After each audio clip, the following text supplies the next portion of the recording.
So I'm here in Wales and it is a new moon. There's a clear sky and I have all of my astro stuff. I've got my star tracker, full frame, 18mm f1.8 Lumix lens for the S5, and I've got the f1.7 10-25 on my GH6. It's 7:30 now, so the sun's just about going down, and we're gonna get the Milky Way popping out from this tree at 9:30, and then it's gonna go across the sky all night. Now, I don't know how we're gonna do with the clouds because it's a really iffy forecast, but at the moment it's not bad at all. I think the first composition I'm gonna set up with the tree, because that's where the Milky Way is going to be, and then I'm going to try and set up the star tracker with the S5 and get some really detailed shots of the Milky Way later on.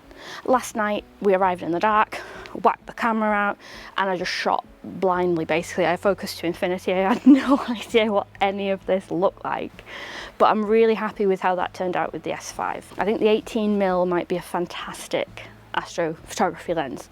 I need to pixel peep a bit more to see what the comma or the coma is like, but the test footage that I took late last night, like 1:30 in the morning, it looked pretty good. I'm going to pre-compose and pre-focus and take the battery inside so that the lens can get nice and acclimatized, but I don't waste my battery on the cold. And as soon as I see a few stars a little bit darker, I'm going to try and polar align my star tracker, then it's done, because it's quite hard doing it in the pitch black. And it is pitch black here, like claustrophobically black at night. It just eats the light. It's that kind of darkness that just eats the light. So it's ideal for astrophotography if the clouds stay away. I've just took my DJI Avata round for a little poodle in manual mode. Had loads of fun with that. I'm getting better at flying manual. Yes, I am.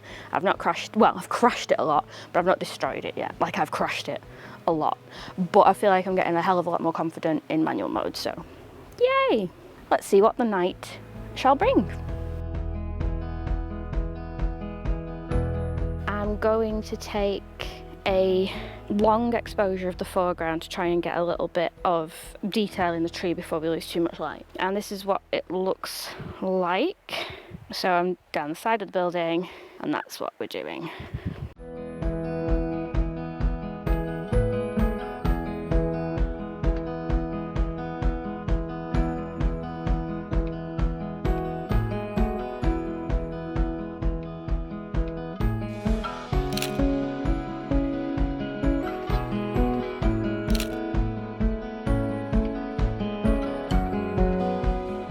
So it's 10:30 and we've got a lovely clear night, which is wonderful.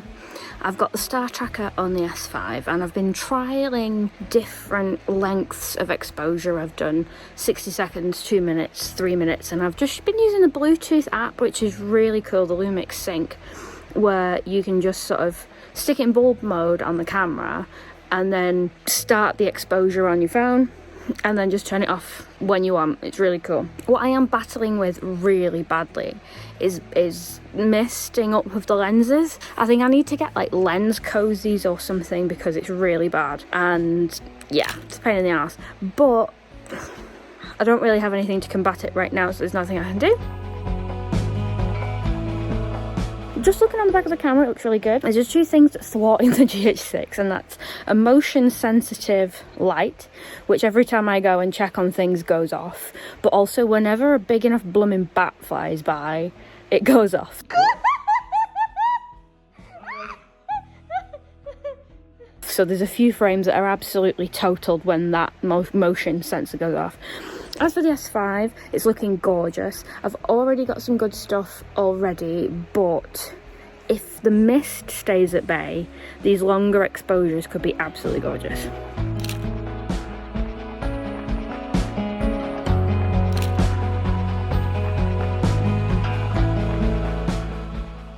This is Emily from the future to thank MPB very much for sponsoring this video.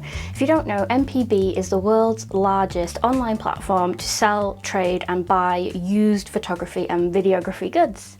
So if you're looking for a bargain or you want to switch things up and sell something and get something different, definitely check out their website because everything you buy with them comes with a 6-month warranty for a bit of peace of mind, so it's much better than buying off Evil Bay, etc. And you can get yourself loads of bargains. If there's something that you want that isn't in stock, you can set email alerts, which has really helped me when I've been on the hunt for certain things in the past.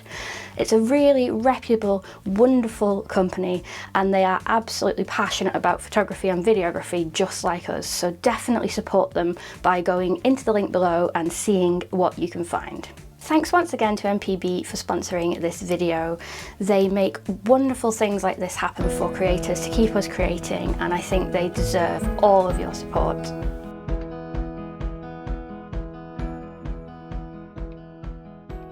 Last night went really well, but I think it's time for some new compositions because there's only so many times you can photograph the same silhouetted tree. So I've got a little pot plant thing for one of the cameras, and then I'm going to come around the front of the cottage for the other one.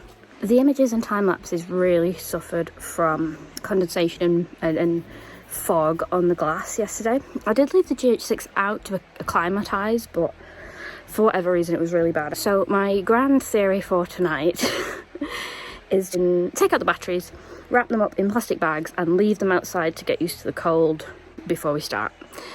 I'm hoping it'll make a little bit of difference.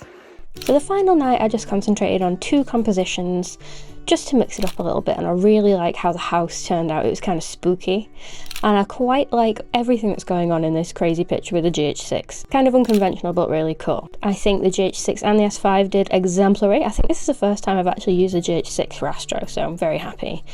The 18mm on the S5 is brilliant for Astro, and the 10-25 is brilliant for Astro on Micro Four Thirds. If anyone can give me some tips on how to get rid of the bloody mist on my lens, please let me know. And how much does this glass sound like Vecna from Stranger Things?